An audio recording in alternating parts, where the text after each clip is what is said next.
Wandering চিউজ চ্যানেলে জানাই সকলকে স্বাগত। আজকে দেখাবো এমন একটা রেসিপি যা খেতেও হয় অসম্ভব ভালো আর স্বাস্থ্যের জন্য ভীষণই ভালো। নিজেদের জন্য হোক বা বাচ্চার টিফিন বক্সে অনায়াসে দেওয়া যায় এই রেসিপিটা।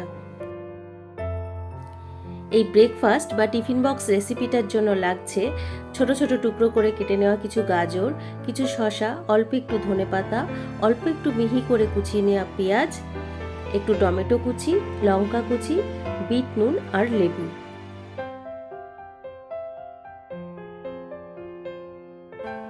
আর নিয়েছি কিছু রোস্টেড বাদাম আর ঝুরি ভাজা।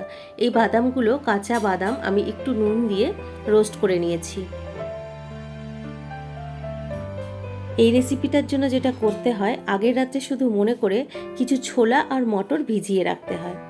পরের দিন আমি সেটাকে কুকারে জাস্ট দুটো সিটি দিয়ে নিয়েছি। আর সিটিটা দেওয়ার সময় একটু আলু আর একটু নুন দিয়ে নিয়েছিলাম। আর নিয়েছি একটু ভাজা মশলা। ভাজা মশলা বলতে এখানে আছে জিরে আর ধনে রোস্ট করে সেটাকে পাউডার করা। এই ভাজা মশলাটা যদি না থাকে তাহলে এমনি নর্মাল জিরে আর ধনের যে গুঁড়ো থাকে সেটাকে একটু রোস্ট করে নিলেই হয়ে যায়। এইবার এর মধ্যে সব টুকরো করে কেটে নেওয়া সবজিগুলো একে একে দিয়ে দেব। আর লেবুটাও রস করে এর মধ্যে দিয়ে দেব।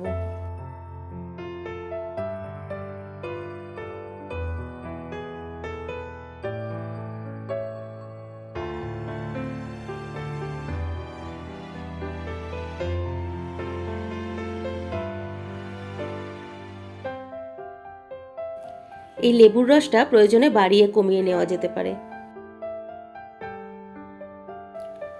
প্রথমে এটাকে খুব ভালোভাবে মিশিয়ে নেব, তারপরে এর মধ্যে ঝুরি ভাজা আর বাদামটা অ্যাড করব। না হলে ঝুরি ভাজাটা প্রথমে অ্যাড করলে পরে লেবুর রস আর নুন লেগে ওটা গলে যাবে।